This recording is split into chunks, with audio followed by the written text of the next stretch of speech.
여러분 안녕하십니까, 박상규입니다. 6천억 원 이상의 경제적 효과를 창출할 것으로 기대되는 세계 스카우트 잼버리가 전북 새만금 간척지에서 시작됐습니다. 윤석열 대통령은 휴가 중임에도 스카우트 단복을 입고 개영식에 참석해서 전폭적인 지원을 약속했습니다. 38도를 넘나드는 폭염이 일주일 이상 더 갈 것이란 전망이 나오고 있습니다. 이 가운데 한국식 찜질방이 폭염을 이기는 매우 좋은 방안으로 각광받고 있다고 미국의 워싱턴 포스트 신문이 보도했습니다. 정호김 전 국회의원, 이종훈 시사평론가와 함께 말씀 나누겠습니다. 어서 오십시오. 안녕하세요. 오늘의 첫 주제입니다. 세계 스카우트 잼버리가 제25회인데요. 32년 만에 우리나라에서 다시 열렸습니다. 휴가 중인 윤 대통령은 어린 시절의 추억을 떠올리면서 스카우트 단복까지 차려입고 개영식에 직접 참석했는데요. 영상으로 보겠습니다. 여러분의 선배 스카우트로서 이곳 새만금에서 여러분을 만나게 돼서 정말 기쁩니다.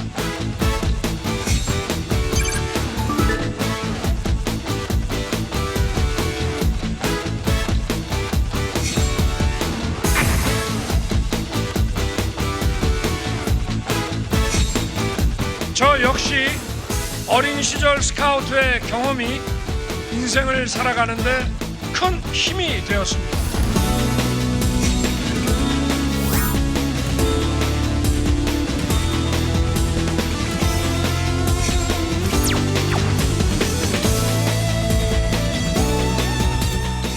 지구촌은 한 가족임을 체험했습니다.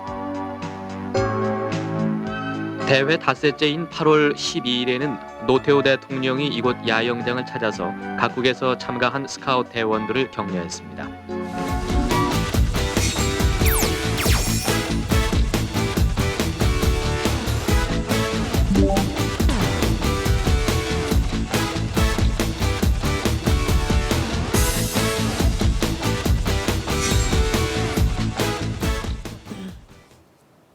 이 잼버리란 말은요, 스카우트의 창시자가 붙인 그런 이름인데 떠들썩한 잔치, 즐거운 잔치란 그런 어원을 갖고 있다는 설이 있습니다. 제25회 세계 스카우트 잼버리가 역대 최대 인원이 참가한 가운데 전북의 부안 새만금 간척지에서 시작이 됐습니다. 휴가 중인 윤 대통령 내외가 개영식에 직접 참석을 했는데 그 장면 저희가 요약했습니다. 대통령님 내외분께서 입장하시겠습니다. Thank you.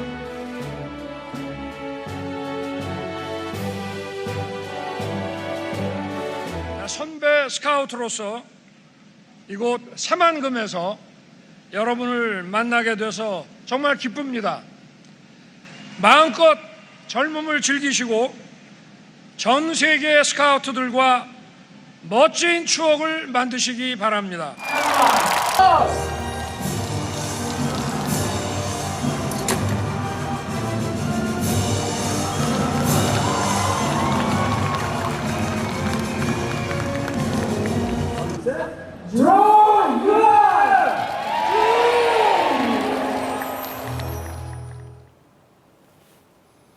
네, 국민학교 때 보이스카우트 단원이었다고 밝힌 윤 대통령, 개막식 연설에서 옛날에 배웠던 연대의 가치를 강조했는데요. 직접 들어보겠습니다. 스카우트 깃발 아래 150여 개국에서 모인 대원들이 바로 여러분의 친구이고 동료입니다. 스스로의 노력으로 미래를 성취해 나가는 대원, 친구와 동료의 어려움을 외면하지 않고 먼저 손 내미는 멋진 스카우트가 되시기를 바랍니다. 잼버리 기간 동안 즐겁고 건강하게 즐기시고 대원들끼리 깊은 우정을 나누시기 바랍니다. 저도 국민학교 때 보이스카웃을 잠깐 했었고요. 부안에서 야영을 했던 기억이 저도 새롭습니다. 자, 보이스카웃의 외빈에 대한 최고 예우가 이른바 장문예인데 방금 보셨습니다. 윤 대통령 이 장문예를 받았어요. 네. 최고의 예우라고 하더라고요. 그러니까 양쪽의 대원들이 늘어서서 문을 만들어서 이렇게 기빈을 지나가게 하는 예법인데요. 네. 아마 본인도 보이스카우트 출신이었기 때문에 감개가 무량하지 않을까 이런 생각이 들고요. 대통령이 연대를 외치지 않았습니까? 특히 이 잼보리에서 젊은이들에게 해줄 수 있는 메시지가 바로 그 연대, 협력 이런 거거든요. 그리고 요번 또 잼보리의 구호가 이제 Draw your dream, 그러니까 꿈을 향해서 네. 꿈을 펼쳐라. 그러니까 신나게 놀면서 협력하고 또 꿈을 펼치는 문화의 장이 되기를 바라는 그런 메시지가 되겠습니다. 네. 이 세계 스카우트 잼버리는 32년 전인 1991년에 노태우 당시 대통령 시절에 강원도 고성에서 열렸습니다. 당시 영상을 한번 보겠습니다. 2만여 명의 세계 젊은이들이 8박 9일 동안 우정과 화합을 나눈 설악산 기슭 신평벌. 제17회 세계 잼버리 대회에 참가한 스카우트들은 개영 이튿날부터 본격적인 과정 활동에 들어가서 모험의 세계를 체험하며 호연지기를 키웠습니다. 이번 대회는 역대 대회 중 가장 많은 37개의 과정 활동을 통해서 역경을 헤쳐나가는 스카우트 활동의 특성을 잘 살렸습니다. 2km 코스에 설치한 20개의 장애물을 통과하는 챌린저 밸리는 가장 인기를 모았습니다. 지구촌은 한 가족임을 체험했습니다. 대회 닷새째인 8월 12일에는 노태우 대통령이 이곳 야영장을 찾아서 각국에서 참가한 스카우트 대원들을 격려했습니다.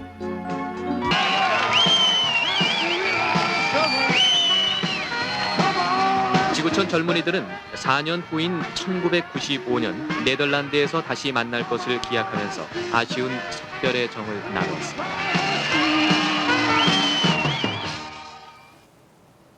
저때 10대였던 스카우트 대원들이 지금은 이제 50대가 됐겠죠. 이번 새만금 잼버리에는 세계 158개국 4만 3천 명이 넘게 참석을 했습니다.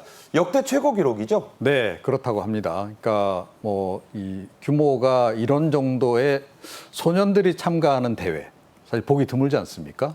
그러니까 뭐 예를 들어 뭐 월드컵이라든가 올림픽이라 하더라도 사실은 이렇게 청년들만 모여서 이렇게 행사를 한다는 그런 경우는 좀 보기 드문 거죠. 저기가 지금 새만금 간척지의 평면도고요. 왼쪽 중간 아래에 그 부지가 지금 나와 있어요.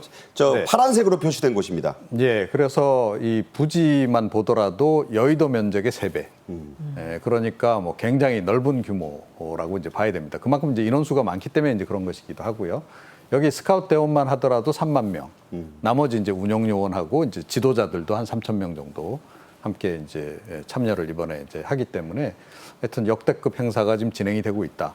이걸 평창올림픽 때하고 좀 비교를 해보면요. 네. 일단 그 참가국만 하더라도 평창올림픽 때 92개 나라가 참가했습니다. 거의 2배 가까이. 예, 그렇습니다. 그래서 뭐 상당히 이제 그 일단 참가국 면에서도 이제 규모가 크고요. 또 각 국가에서 온 이제 그 참가 단 규모도 역대급인 거죠. 그래서 뭐 올림픽 같은 경우에 이제 선수단하고 이렇게 이제 왔다 하더라도 지난번에 한 2천여 명 정도였었거든요. 그러니까 평창올림픽하고 비교하더라도 어느 정도 규모로 큰 행사인지 우리가 가늠을 대략 할 수 있는 거죠. 네. 네. 윤석열 대통령은 국민학교 때 보이스카웃을 했었습니다. 그래서 참가한 세계 각국 스카우트 대원들에게 내가 50년 선배라 이런 말을 했어요. 네. 그 보이스카우트, 걸스카우트 이들의 그 연대가 얼마나 끈끈한지를 알 수 있는 대목이죠. 그래서 본인도 굉장히 그 감격스러워했고 또 아마 이번에 참석한 전 세계의 그 청년들도 이 문화 올림픽을 하면서 상당히 의미 있는 그런 이제 잼보리가 되지 않을까 이런 생각이 듭니다. 네. 저기 사진을 보면은 제일 왼쪽이 흑백 사진 모습 다시 한번 띄워주시면 윤석열 대통령이 이제 그 스카우트 단원이었을 때 아마 신분증 같은 데 붙여놓은 그런 사진이 되겠고요. 또 중간에 있는 그 사진은 모친과 함께 찍은 그런 사진으로 봐야 되겠습니다. 한번 띄워주시죠. 그리고 보이스카우트 명예총재로 선출될 때의 그런 모습들을 다시 한번 보여드렸습니다. 윤석열 대통령은 2023년 3월에 자, 이 사진 다시 한번 설명드릴게요. 제일 왼쪽 네. 제일 왼쪽이 윤석열 대통령의 보이스카우트 때 모습, 가운데 왼쪽이 역시 윤 대통령의 당시 모습, 그리고 스카우트 명예총재로 추대될 때의 모습. 이렇게 저희가 명예총재로 추대되신 게 지난 3월 달. 네, 얼마 안 됐죠. 예, 그렇습니다. 말씀드린 대로 윤 대통령은 2023년 3월에 보이스카웃의 명예총재, 한국 보이스카웃의 명예총재에 추대가 됐습니다. 당시의 모습 한번 영상으로 보시죠. 네, 3월 29일이었습니다.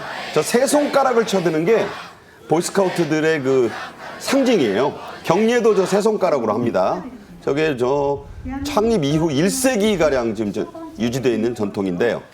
당시 이제 추대장을 남녀 단원들로부터 지금 받고 있는 그런 모습입니다. 행복한 스카우팅을 할 수 있도록 언제나 든든한 버팀목이 되어주시기를 기대합니다. 여러분께서 추대해 주신 한국 보이스카우트 연맹 명예총재직을 감사하고 영광스럽게 수락하겠습니다. 감사합니다. 네, 우리나라 보이스카우트의 역사는 일제강점기였던 1922년으로 거슬러 올라갑니다.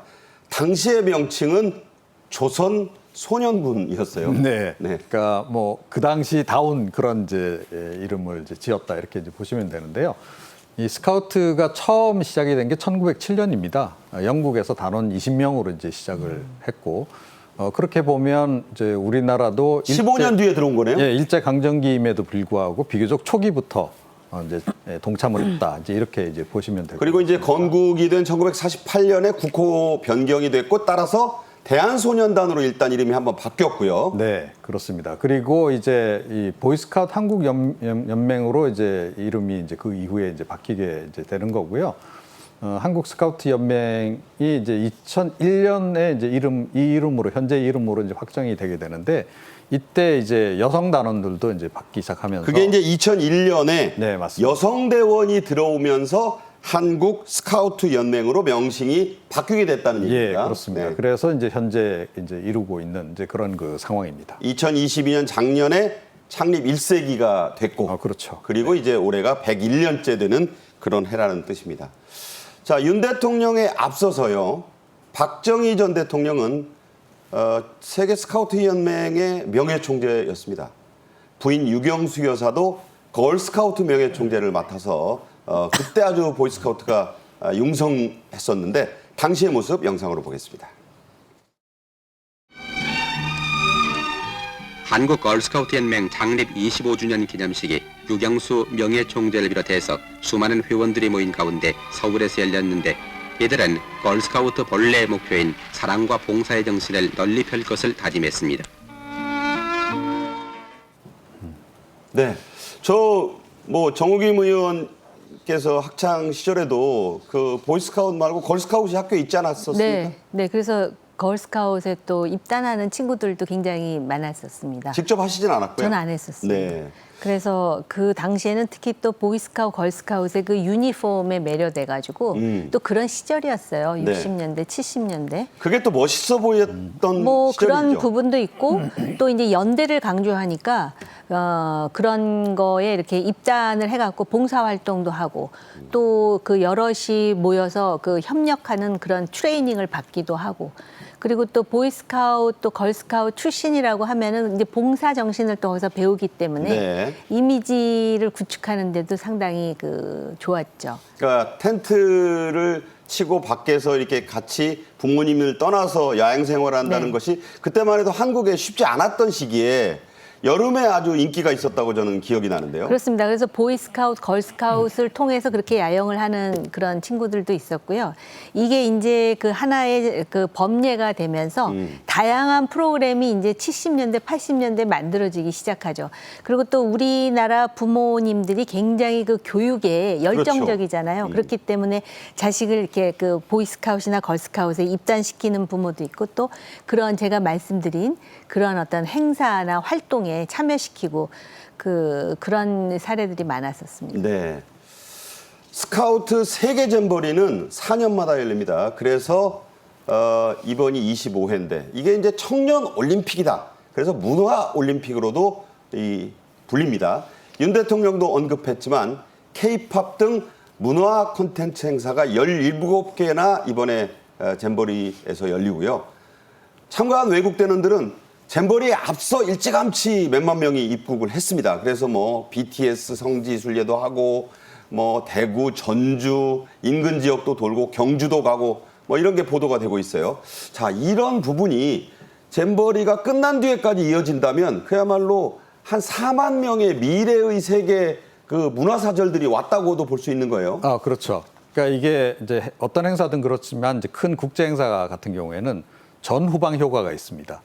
그래서 행사 전에 사실은 먼저 들어와서 관광 같은 걸 마치고 이제 행사에 참여하는 경우도 이제 굉장히 많거든요. 이번 같은 경우에 이제 뭐 서울 주요 상가지 같은데 이미 이번 행사 있기 뭐 한 일주일 전부터 이 단복을 입은 사람들이 몰려들기 시작했다는 네. 거거든요. 그래서 이제 부모님들에게 이제 줄 선물 같은 것도 미리 사고 이제 이런 이제 일들이 좀 이제 진행이 좀 돼서 상가가 상당히 좀 활성화되는 그런 효과가 있었고요. 네. 당연히 또 이제 행사 끝나고 나면 행사 이후에 후방 효과가 또 있습니다. 또 곧바로 이제 다 본국으로 돌아가는 게 아니고. 그러니까 멀리 왔는데 그렇죠. 기왕 온 김에 이제 한 뭐 보름 한 달씩 있는다는 대원들이 있다고 해요. 예, 그렇습니다. 그래서 뭐 아시다시피 요즘에 뭐 이 특히 청년들 사이에서 이 한류 붐이 굉장히 또 이제 많이 좀 유행을 하고 있기 때문에 네네. 그 영향도 상당히 있는 것 같아요. 그래서 이제 그 청소년들이 바로 이제 그 집으로 돌아가지 않고 여기서 꽤 머물면서 이제 이곳저곳 관광도 하고 이른바 이제 그 아이돌 성지 탐방 같은 것도 이제 하고 그렇게 지금 할 것으로 예상이 되고 있어요. 그래서 이런 전후방 효과, 경제 효과가 상당히 좀 클 것으로 지금 이제 보고 있는 이제 그런 그 상황입니다. 네. 잼버리 대회가 열리는 전북 부안군과 그 주변 지역 매출이요. 저쪽이 뭐 백합이라든가 바지락젓 뭐 이 죽 이런 게 유행인데 매출이 한 3배 뛰었다는 상인들의 즐거운 비명이 나오고 있다고 합니다. 외국 청소년들에게 아주 그 맛집으로 소개가 되고요. 전국 주요 도시가 때 아닌 잼버리 특수를 톡톡히 누리고 있다고 합니다. 네, 이번에 이제 새만금에서 잼버리 세계 대회를 하잖아요. 그러니까 전 세계적으로 새만금이라는 지역을 좀 이제 부각을 시키면서 소위 우리나라의 K컬처라는 건 아주 전 세계적인 하나의 트렌드가 되지 않았습니까? 그렇죠. 그래서 지금 젊은이들이 굉장히 많이 왔고 오면은 이제 다양한 문화 체험뿐만 아니라 그 문화 속에는 뭐 음식이라든지 또 한국 제품을 산다든지 그 부안에 지금 그 수만 명이 지금 갑자기 이렇게 들어가 있는 거 아니에요? 부안 인구가 전 세계적으로. 6만이 안 돼요. 그런데 지금 네. 거의 인구에 육박하는 외국인들이 들어와 있기 때문에 그런 특수 효과를 누리는 데는 진짜 이거 잼버리와 같은 그런 행사가 정말 효과적일 거라고 생각을 합니다. 지난 6년 동안 정부에서 1,000억을 이제 풀어가지고 지금 준비를 했는데 지금 최고의 복병으로 떠오른 게 지금 날씨예요, 사실은. 글쎄요, 이 폭염을 어떻게 할 수가 없습니다. 그래서 아까 이제 그 잼버리 행사 이전의 효과, 이후의 효과 그랬는데 지금 현재 행사를 하면서 뭐 화장실 문제라든지 더위 문제라든지 예. 또 음식 문제라든지 마트에서의 바가지 문제라든지 이런 게 복병으로 등장하면서 K컬처를 알린과 동시에 한국에서 10여일 동안 머무르는 동안에 좋은 기억을 가지고 가야 되는데 이런 부분을 좀 더 신경 쓰지 않는다면은 더위라는 복병과 더불어서 그 쓴 돈에 비해서 우리가 6천억의 지금 특수를 지금 예상하고 있는데 그러한 효과를 발휘하기 위해서라도 좀 더 노력이 필요한 거 아닌가 그런 생각도 듭니다. 네. 전라북도 지사님도 그렇고 부안 군수님도 그렇고 상인분들도 그렇고 이게 단기적으로 볼 일이 절대 아닙니다. 이 10대 청소년들 앞으로 어떤 인물이 될지 몰라요. 잘 대하고 바가지 요금 절대 안 된다는 점 다시 한번 부탁을 드립니다. 이번 잼버리가 가져올 생산 유발 효과 무려 6천억 원을 넘는다고 전북연구원이 일단 발표를 했네요. 네, 그렇습니다. 그래서 이제 뭐 생산 유발 효과도 이제 있는 것이고요. 그다음에 이제 관광 특수 뭐 이런 쪽에 이제 추가적인 이제 유발 효과 이제 이런 것들이 이제 있는 겁니다. 그래서 지역 경제에 그 정도 이제 혜택이 이제 있을 것이다 이렇게 지금 예상을 좀 하고 있는 거고요. 뭐 아시다시피 이 새만금은 이 새만금 메가시티 프로젝트하고 또 연결이 돼 있습니다. 예. 그래서 이제 그 인근에 있는 군산, 부안, 김제 이렇게 세 개의 도시를 이제 묶어서 광역권으로 성장시키려고 하는 그런 전략을 가지고 있고 이게 또 윤석열 대통령의 호남 지역 대표 공약 가운데 하나였기도 했고 네. 그런 속에 이제 이 행사가 이제 큰 행사가 열리는 겁니다. 그래서 이 행사를 잘 치를 경우에 이제 그 이후에 그쪽 지역의 이제 어떤 발전에도 굉장히 기여를 좀 많이 할 것으로 예상이 되고 있고요. 그 다음에 이 사람들이 다 대부분 청소년이라고 하는 점에 우리가 굉장히 주목을 해야 됩니다. 네. 이들이 커서 윤석열 대통령도 커서 대통령이 됐지만 이렇게 한국에 다녀갔던 사람들이 나중에 각국의 주요 국가 지도자가 될 수도 있다. 미래의 총리가 있을 줄 압니까? 미래의 장관이 있을 줄 압니까? 그렇죠. 그래서 뭐 꼭 뭐 국가 최고 지도자가 아니라도 하더라도 각계에서 이제 중요한 역할을 할 수 있는 그런 사람들이기도 하고 또 이 지도자도 한 3,000명 정도 들어와 계시거든요. 네. 이분들은 계속해서 이제 그 각국에서 이런 그 청년들을 길러내는 교육자들이란 말이에요. 그렇죠. 그분들도 한국에 대해서 좋은 인상을 가지고 간다라고 전제하면 계속 이제 그게 이제 입에서 입으로 유포가 되겠죠. 그래서 한국의 새만금 그때 행사 가보니까 정말 대단했다. 이런 평가가 굉장히 오래 갈 수도 있다. 네. 이게 국가 전체에도 영향을 미칠 수 있다라고 하는 점을 좀 잘 좀 유념을 해야 할 것 같습니다. 네. 공식 행사는 8월 12일까지 계속됩니다. 인근에 뭐 나가실 분이 그 계획이 있으신 분은 휴가 때 한번 들러보시는 것도 도움이 되지 않을까 싶습니다. 한편 윤석열 대통령은 이에 앞서 전북 군산을 방문했습니다. 새만금 컨벤션 센터에서 2차 전지 투자 협약식이 있었는데 거기도 참석을 했습니다. 영상을 보시겠습니다. 앞에 있는 터치 버튼의 흰색 원 중앙을 힘차게 눌러주시면 됩니다. 그럼 시작하겠습니다. 대한민국의 2차 전지 초강대국 실현은 새만금에서부터 다 함께 외쳐주십시오. 하나, 둘, 셋!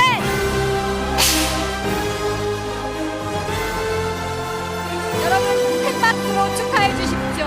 새만금 산단 투자 유치 6조 6천억 원 달성을 축하합니다. 다시 한번 큰 박수로 축하해 주시기를 바랍니다. 2차 전지는 반도체와 함께 우리나라 전략 자산의 핵심입니다. 앞으로 더 많은 첨단 기업들이 이곳 새만금 플랫폼에 모여들고 외국 기업의 투자가 더 활성화될 수 있도록 맞춤형 지원을 아끼지 않겠습니다. 요즘 2차 전지 테마주들로 난립니다. 많이 올랐다, 푹 떨어졌다. 지금 젊은이들이 뭐 암호화폐에 의해 뭐 몰려들어서 난리가 났다는 게 바로 이 2차 전지인데 옥석 가리기를 잘 해야겠죠. 윤 대통령은 대선 후보 시절부터 새만금 안에 이 센터를 짓는 문제 이런 것 등에 대한 지원을 거듭 약속해 왔습니다. 2차 전지에 대한 얘기, 새만금과 전라북도를 기업이 바글거리는 지역으로 만들겠다. 표현이 재밌어요. 9년간 새만금 개발청 투자 유치 규모가 1조 5천억 원이었는데 우리 정부가 출범하면서 1년 동안 6조 6천억 원의 투자를 결정했다. 자, 어떻게 보셨습니까? 사실 새만금 개발을 하면서 새만금을 어떤 식으로 활용해야 될지에 대한 고민이 굉장히 장기간 동안 이루어졌어요. 그렇죠. 그러다가 2013년 새만금 개발청이 만들어지고 그다음에 윤석열 정부에 들어와서 이 지역에 대한 투자가 6조 6천억 원이나 이제 되는 결정된 상황입니다. 그리고 이제 2차 전지 및 그 공급망 구축을 하는 특화된 산단으로 지금 만들겠다라는 것이거든요. 예. 여기에 이제 반도체, 디스플레이 이러한 첨단 기술에 대한 국가 경쟁력을 높일 수 있는 핵심 지역으로 이제 새만금을 개발하겠다라는 것입니다. 그렇게 되면은 이제 그 관련 연구원의 그 분석에 따르면 8조 5천억 원의 생산 유발 효과를 가져올 예정이다 이렇게 돼 있거든요. 네네. 그 부가가치가 2조 7천억 원.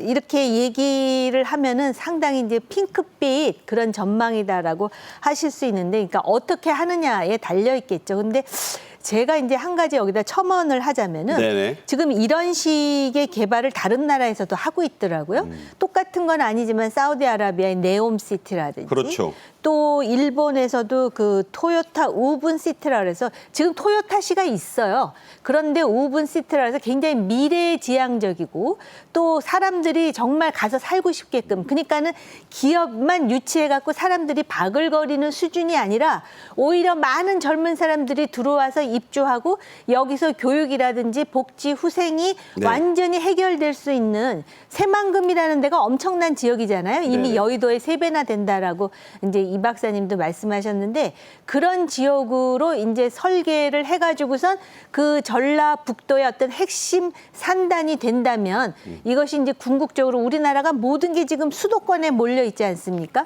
그걸 분산하면서 상당히 그 삶의 질을 확대할 수 있는 그런 그 지역으로 거듭날 수가 있겠죠. 네. 그러기 위해서는 많은 투자와 그다음에 연구 개발이 필요하리라 생각돼요. 이 새만금 잼버리가 열리고 있고 또 새만금 저 센터가 위치를 보면 전라북도의 세 곳이 연결되는 그 가운데 지점입니다. 전주, 익산, 군산. 자, 이 세 지역을 연계하는 것도 그 간척지 이상의 부가 가치 창출 효과가 막대하죠? 네, 그렇습니다. 그래서 조금 전에 말씀드렸듯이 이제 윤석열 대통령의 공약, 핵심 공약 가운데 하나로 이제 지난 대선 때 이게 언급이 됐던 거고, 일단은 이제 새만금 그 인근 지역 중심으로 해서 메가시티를 만드는 것, 그게 이제 1단계 목표입니다. 그런데 최근에 우리 지금 2차 전지 산업이 굉장히 지금 부흥기를 지금 맞고 있지 않습니까? 네네. 그래서 주문량이 지금 뭐 전 세계적으로 막 밀려드는 이제 그런 상황 속에서 지금 공급이 오히려 지금 달리는 그런 그 그렇죠. 상황에 봉착한 거고. 이제 그러면서 이제 2차 전지 관련한 이제 여러 가지 이제 소재라든가 음극재라든가 뭐 이제 이런 거 생산 시설을 이제 강화하는 과정에서 이 새만금이 최근에 굉장히 부각을 많이 받고 있어요. 그래서 이 지역이 궁극적으로는 2차 전지의 메카가 될 거다. 이제 이런 네. 얘기까지 나옵니다. 그러니까 예를 들어 뭐 용인 인근 뭐 이러면 거긴 반도체 메카 뭐 이렇게 이제 됐듯이 새만금은 이제 향후에 2차 전지 메카가 될 가능성이 굉장히 높아요. 네. 그래서 어제 이제 협약식이 진행되기도 했지만 일단 이번에 이제 투자가 되는 것은 1조 5천억 원. 이제 그 관련해서 이제 그 소재 생산 공장이 이제 들어서는 건데요. 향후에 아마 그 이제 관련 기업들을 비롯해서 추가 투자가 계속 이루어질 것으로 지금 예상이 되고 있습니다. 그래서 아마 그쪽은 그냥 2차 전지 클러스터로 해서 향후에 이제 계속 발전해 나갈 가능성이 굉장히 높다. 그래서 그 사실은 새만금이 굉장히 장기간 동안 조금 전에 말씀드렸듯이 약간 표류했던 바가 그렇죠. 있어요. 네. 그래서 지역 주민들 불만도 많았었고 문재인 정권 때는 이게 도저히 뭐 다른 어떤 대안이 없으니까 거기다 그냥 다 태양광을 다 깔아버리자 뭐 이런 대안이 한때 나오기도 했었고 했는데 의외로 지금 2차 전지 산업이 터지면서 네네. 그것이 지금 이제 어떻게 보면 군산이 제2의 부흥기를 맞을 수도 있다. 좀 그렇게 좀 생각이 좀 되는 그런 그 상황입니다. 네. 자, 잼버리. 지금은 갯벌에 세워진 텐트촌이지만 이곳이 앞으로 어떻게 변화하느냐는 정부와 당국의 지속적인 의지, 실질적인 투자가 아닌가 싶습니다. 자, 다음 주제로 넘어가죠. 오늘도 최고 35, 6도까지 올라가는 폭염이 계속되고 있습니다. 습식 사우나 같다는 말이 절로 나오는데요. 8월 11일까지는 이런 폭염이 이어질 것이란 한숨 나오는 예보도 지금 있습니다. 이런 와중에 한국식 찜질방이 폭염을 이기는 훌륭한 방안이라는 미국의 워싱턴 포스트의 보도가 나왔습니다. 영상으로 보겠습니다.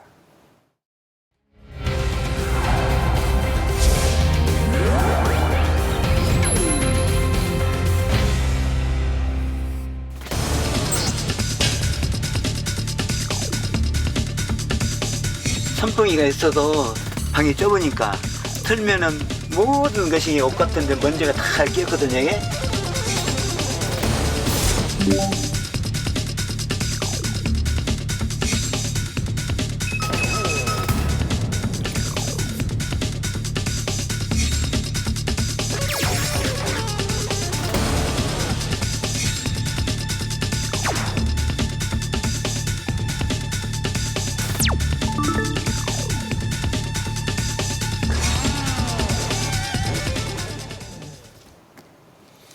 폭염으로 인한 온열 질환자와 사망자가 연일 나오고 있죠. 자, 어느 정도나 됩니까, 지금? 예, 지금 온열 질환자가 예년에 비해서 지금 확실히 많이 지금 발생하고 있고요. 심지어 그 온열 질환 그 가운데 사망자 숫자도 지난해 대비해서 벌써 3배가 좀 넘어선 네. 그런 그 상황입니다.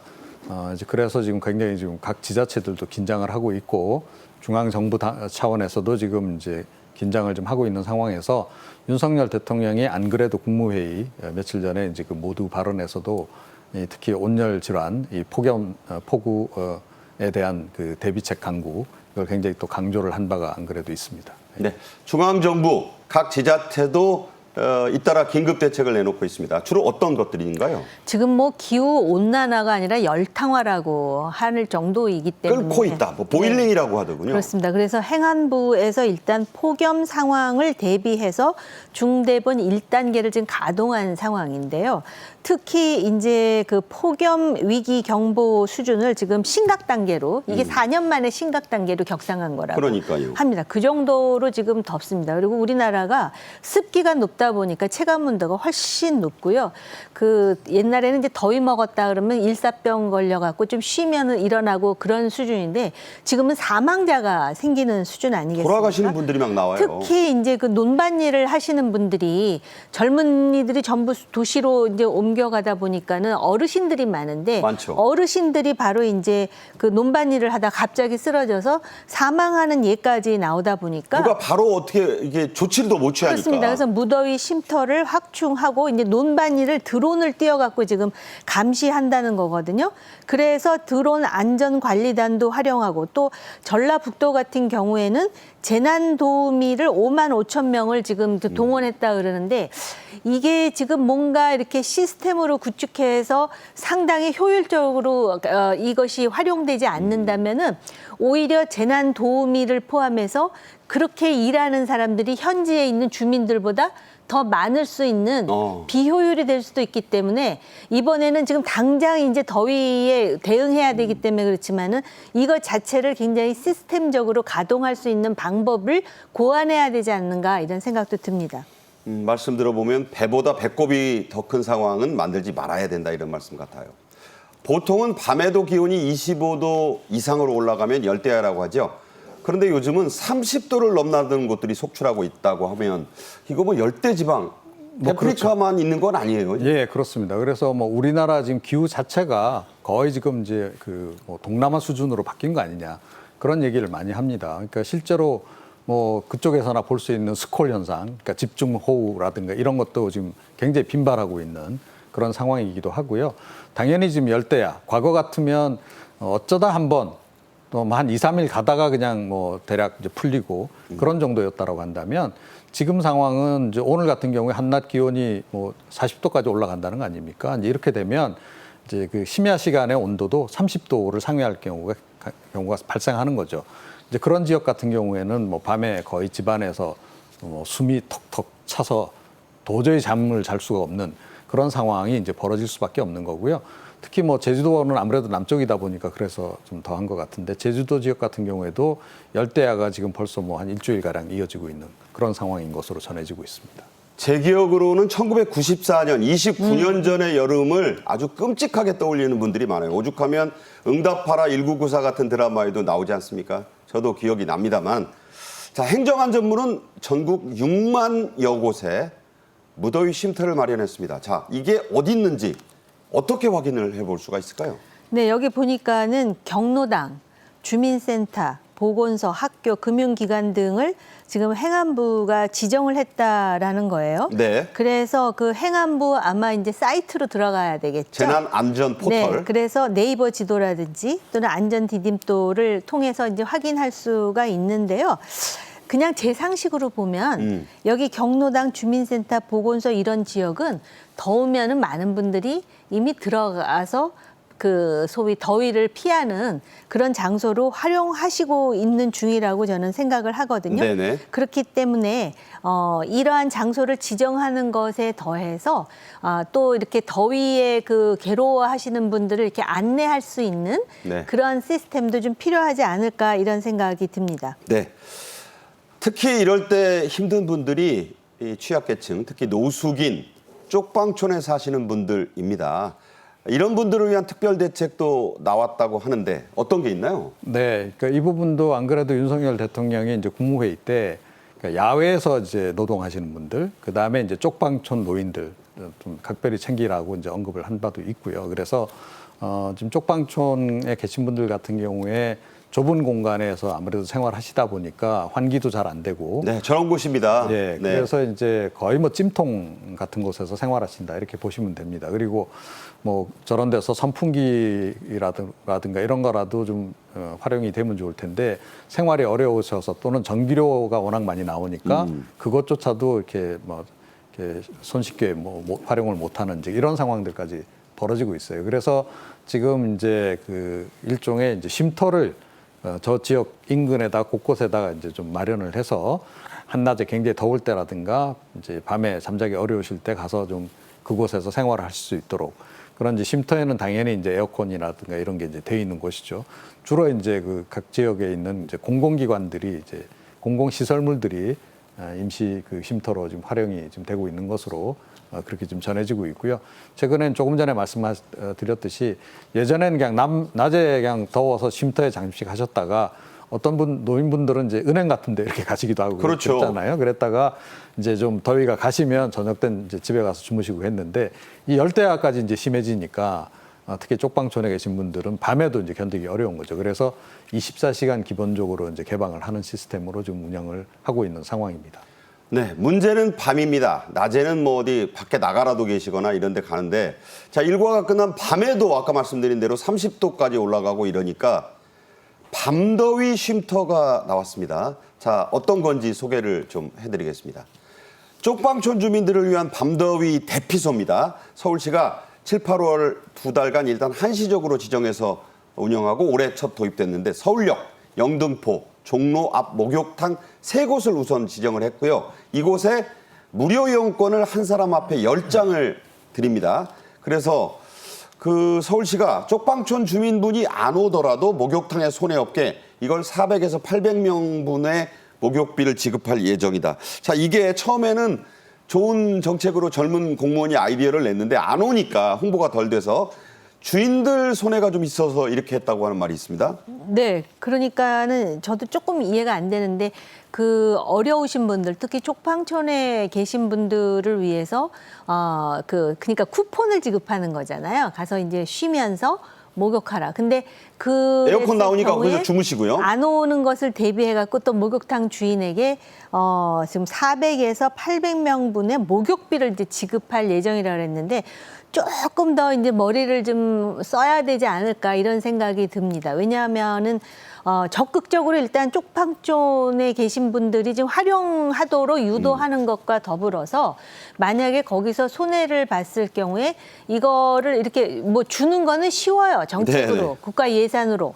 그러나 이제 그거를 좀 더 효율적으로 활용할 수 있는 방법이 뭘지에 대해서 의견을 좀 수렴하고 일단 그 쪽방촌에 계신 분들한테 뭘 원하는지 의견을 좀 듣고 또 이제 목욕탕을 제공하는 주인분들 있잖아요.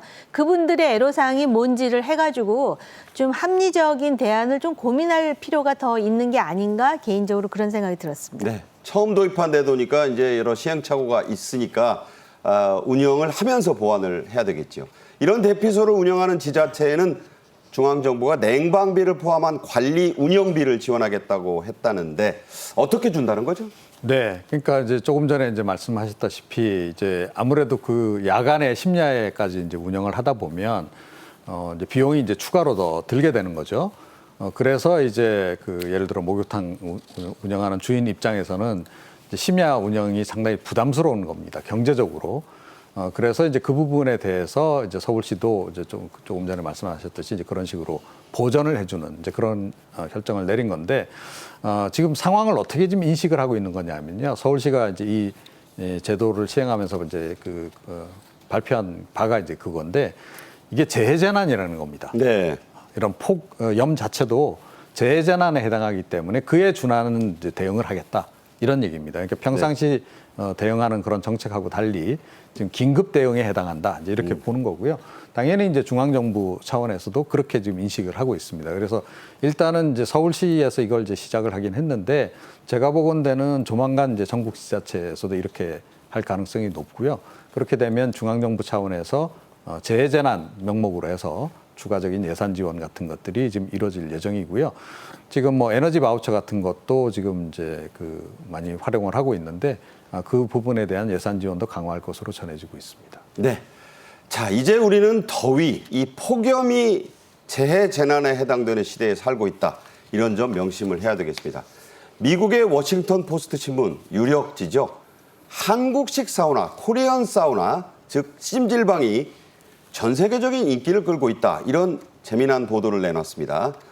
워싱턴 포스트가 한국 사우나를 권했다. 어떤 내용이냐면 냉장고 같은 냉방, 따뜻한 온탕을 오가면 기분도 상쾌하고 푹 잘 수 있다. 새로운 친구 사귀기에도 좋다. 우리가 들으면 참 다 아는 얘기인데 이걸 워싱턴 포스트가 특집판에다 실어놓으니까 외국인들이 많이 지금 이 기사를 읽는다고 합니다. 네, 그러니까는 전 세계적으로 그 추위에 핀란드식 사우나가 유행을 했었는데 사우나의 어원이 핀란드 말이죠. 그렇습니다. 근데 이제 지금은 더위에 이 찜질방이 미국에 이제 진출을 한 거예요. 그래서 상당히 비싸요, 입장료가. 네. 제가 알기로는.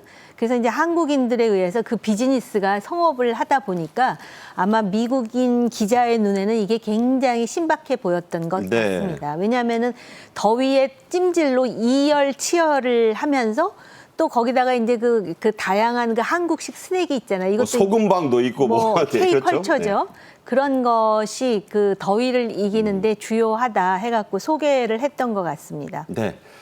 자, 이런 것들은요, 이 우리나라에 있는 찜질방을 얘기한 게 아니라 말씀하신 대로 미국으로 진출한 우리 그 교민들에 의해서 운영되고 있는 곳인데 워싱턴 포스트는 미국 텍사스에 있는 한국식 찜질방, 사우나를 예로 들었네요. 예, 보니까 이 기자가 직접 거기 가서 체험을 한 것 같아요. 아, 갔다 와서 미국 기자가? 그렇습니다. 그래서 체험한 바를 토대로 해서 이제 이 기사를 이제 작성한 것으로 이렇게 보이고요. 그래서 굉장히 생생하게 이제 그려져 있는 이제 그런 겁니다. 네. 그래서 이미 한국식 찜질방이 미국 내에서 유행을 하고 있다라는 것은 뭐 몇 년 전부터 얘기가 쭉 나왔던 이제 그런 그 상황인데 급기야 이제 여름을 이겨내는 좋은 해법의 하나로까지 이제 등장하는 이런 그 상황인데요. 그러니까 뭐 한국 찜질방도 굉장히 규모가 큰데요. 미국은 아무래도 이제 걔네들 시설물 자체가 이제 크기 큰 거하고 좀 연관이 있는데 그렇죠. 그쪽에 있는 한국식 찜질방도 굉장히 규모가 크고 시설이 또 굉장히 좋습니다. 그리고 다양한 것을 또 경험할 수 있도록 돼 있고 그래서 미국인들 사이에서는 커뮤니티 활동하기 굉장히 좋다. 그러니까 혼자서 이렇게 가는 것보다는 가족 단위로 또 친구들하고 동창들하고 같이 가서 하루 저녁을 즐기기 굉장히 좋은 곳. 이렇게 지금 최근에 많이 좀 알려져 있는 그런 그 상황이고요.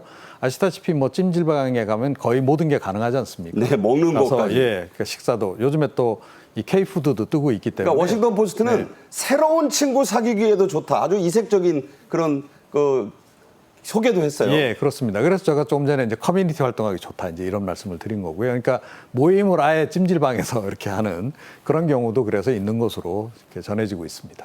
얼마 전에 그 좀 안 좋은 얘기긴 합니다만은 한국 찜질방을 노린 그 총격 테러까지 날 정도로 미국인들도 거기 가면 사람들이 많다. 이걸 알 정도라는 거 아니겠습니까? 네, 총격 테러도 좀 조심해야 될 것 같아요. 요새 미국에서도 정말 무차별적인, 특히 아시안들에 대한 혐오가 있습니다. 거기 가면 부자 동양인들이 많다 이런 걸 안다는 거죠. 그런데다 한국인들이 비즈니스를 잘한다는 거에 대한 그런 그 시기 질투도 그러니까 현찰도 있다. 있고 그렇습니다. 네. 그렇기 때문에 이 찜질방이 한편에서는 소개가 되면서 또 이제 그런 위험성에 대해서도 경고를 하는데요.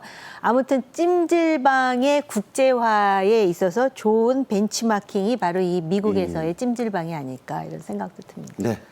자, 우리나라에도 찜질방이 많고요. 폭염을 이기기 위해서 찜질방 찾는 분들도 있고 열대야 국가 재난으로까지 지금 받아들여야 할 그런 상황이라는 점 아시고요. 더위 속에 불쾌지수 너무 높이시지 않길 바라겠습니다. 정호김 전 국회의원, 이종훈 시사평론가와 함께 말씀 나눴습니다. 잘 들었습니다. 고맙습니다. 네. 오늘 저희 정책엔 이슈가 준비한 소식은 여기까지입니다. 시청해 주신 여러분 감사합니다.